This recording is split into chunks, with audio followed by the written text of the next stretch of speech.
அன்பானவர்களே, அன்பு வணக்கங்கள். உங்களுக்குள்ளே உறைந்து இருக்கும் இறைவனை, கடவுளை, ஆண்டவனை, தெய்வத்தை, பரம்பொருளை, பரமசிவனை, பரமபிதாவை காண வேண்டுமா? தரிசனம் காண வேண்டுமா? அகத்திற்குள்ளே இருக்கின்ற ஆண்டவனை அறிய வேண்டுமா? உள்ளுக்குள்ளேயே வைத்துக்கொண்டு உலகமெல்லாம் அலைந்து திரிகின்ற உங்களுக்குள்ளேயே இருக்கின்ற அந்த அற்புதத்தை, அந்த ஆனந்தத்தை நீங்கள் அனுபவிக்க வேண்டாமா? அதற்கு ஒரு வாய்ப்பு, ஒரு சந்தர்ப்பம் இறைவனாக உங்களுக்கு எடுத்து வந்து தருகிறார். ஆத்ம தரிசனம் என்ற பெயரிலே உங்களுக்குள்ளே ஒளி வடிவாக, ஜோதி வடிவாக இருக்கின்ற அந்த தெய்வத்தை நீங்கள் உணர்ந்து கொள்ள, அறிந்து கொள்ள, தெரிந்து கொள்ள, ஆனந்தத்தை அனுபவிக்க ஒரு தியான வகுப்பு விரைவில் நடத்த இருக்கிறேன். விருப்பம் இருப்பவர்கள் தொலைபேசியில் தொடர்பு கொண்டு உங்கள் பெயரை முன்பதிவு செய்து கொள்ளுங்கள். விவரங்கள் தொலைபேசி மூலமாக தெரிந்து கொள்ளுங்கள். இன்று நாம் என்ன பார்க்க போகிறோம் என்றால், இறக்கின்ற கடைசி நிமிடத்தில் இறக்க இருக்கின்றவர் மனதில் எதையோ நினைத்து கொண்டு இருந்தால்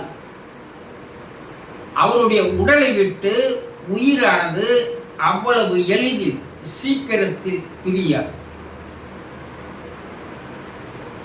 கிராமப்புறங்கள்ல சில விஷயங்களை நேரில் பார்த்திருக்கிறேன். நீங்களும் கேள்விப்பட்டிருக்கலாம். இறப்பவர்களுக்கு அந்த உயிரானது போகாமல் 2 நாள், 3 நாள், 5 நாள் ஆனது இழுத்து கொண்டிருக்கும். மருத்துவர் எந்த நேரமும் உயிர் போகலாம், ஆனால் ஏன் இழுத்து கொண்டிருக்கிறது என்பது தெரியவில்லை என்று கூறுவார். வயதில் பெரியவங்க, ஒரு 90 வயதிற்கு மேல் இருக்கின்ற பெரியவர்கள், அவனுக்கு ஏதோ ஒன்றின் மீது ஆசை இருக்கிறது. அந்த ஆசை நிறைவேறிவிட்டால் அவனுடைய உயிரானது வெளியேறிவிடும். அதுவரை அந்த உயிர் அவனுடைய உடலை விட்டு பிரியாது என்று கூறுவார். அப்படி என்ன ஆசை வச்சிருப்பாங்க அவங்க மனதில் எந்த விதமான எண்ணம் ஓடிக்கொண்டிருக்கோ, இப்படி பல்வேறு நிகழ்ச்சிகள் அதுபோல் இருப்பவர்களை, பல்வேறு நிகழ்வுகளை பார்த்துமையானால், எம்பா அவனுக்கு 100 ஏக்கர் கணக்கில் நிலம் இருக்குது, அவன் வாழ்க்கையில் அந்த நிலத்தை வச்சு தான் அனுபவிச்சு பெரிய ஆளானா, இப்போ அவ்வளோ நிலத்தை விட்டுட்டு நம்ம போகிறோமே, இது யார் பார்க்க போகிறாங்கன்ற எண்ணம் அவனுக்கு, அந்த மண்ணின் மீது ஆசை அவனுக்கு இருக்குதுப்பா.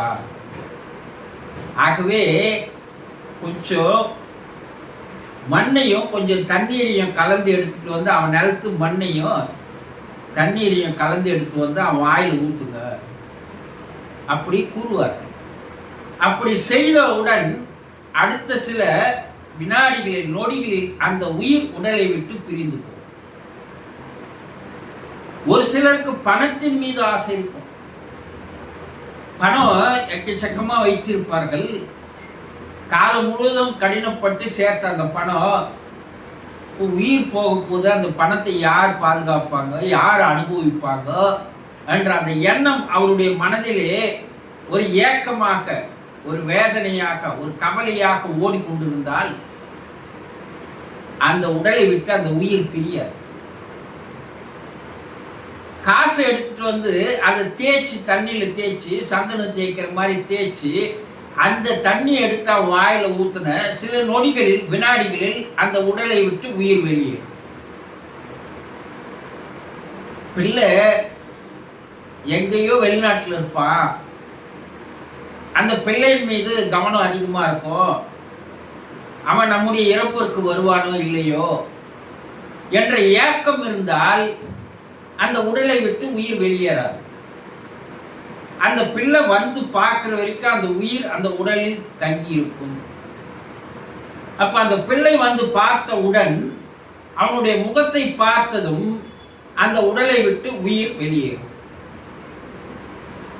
இப்படி மண்ணின் மீது, பொன்னின் மீது, பிள்ளைகளின் மீது, கணவனின் மீது, மனைவி மீது, தாய் தகப்பன் மீது, இப்படி யார் மீதாவது ஒரு எண்ணமானது, ஒரு ஆசையானது இறப்போர் மனதில் இருந்து விட்டால் அந்த எண்ணங்கள் நிறைவேறுகின்ற வரைக்கும் அவருடைய மனது அந்த ஜீவனை, உயிரை, ஆன்மாவை வெளியேற விடாமல் அந்த மனம் இழுத்து வைத்துக் கொண்டிருக்கும்.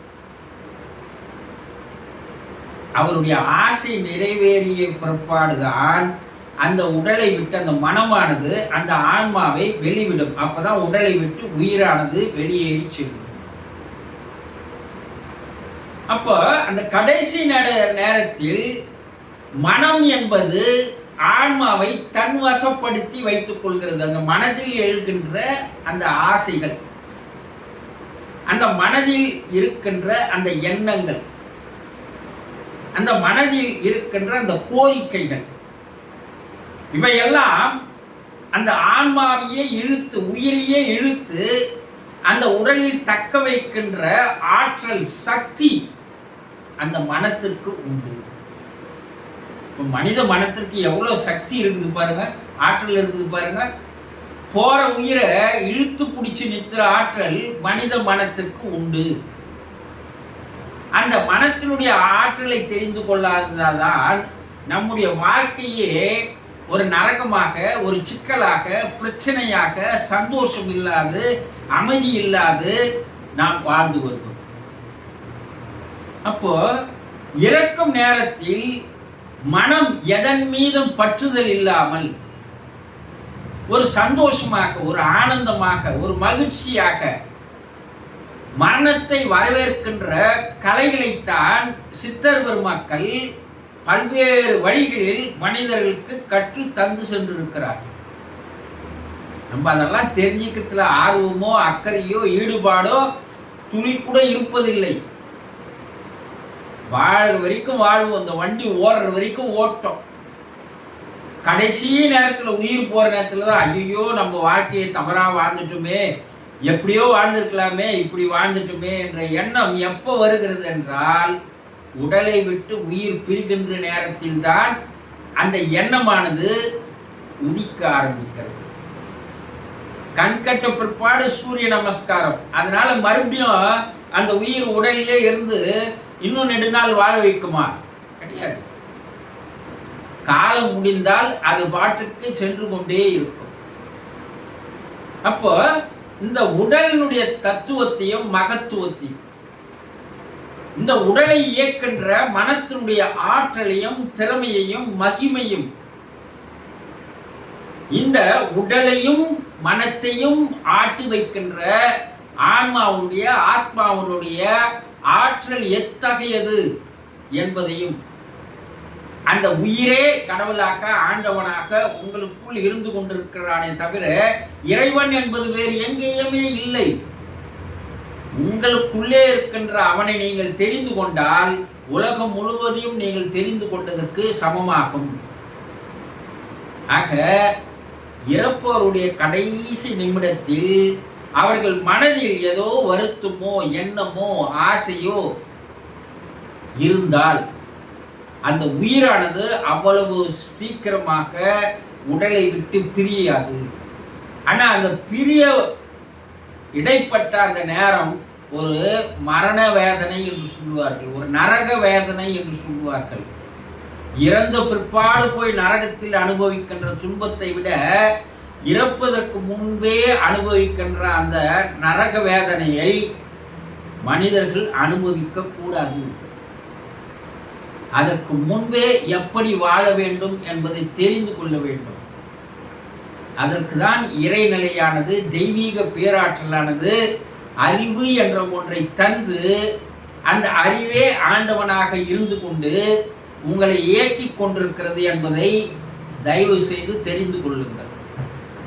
இதையெல்லாம் தெரிந்து கொள்ள வேண்டும் என்ற ஆர்வம் அக்கறையும் இனிமேலாவது உங்களுக்குள்ளே உதித்தால், விரைவில் நடக்க இருக்கின்ற ஆத்ம தரிசனம் என்ற ஒரு அற்புதமான மகத்தான, இதுவரை நீங்கள் தெரிந்திராத, புரிந்து கொள்ளாத, படித்திராத, கேட்டிராத ஒரு ஆன்மீக உயர்நிலை தளத்தில் இருந்து அறிந்து கொள்வதற்கு ஒரு வாய்ப்பாக அமைகிறது. ஆகவே ஆத்ம தரிசன தியான வகுப்பில் பங்கு கொள்ள நீங்கள் தொலைபேசியில் தொடர்பு கொள்ளுங்கள். புரிந்து கொண்டீர்களா? சந்தோஷம்.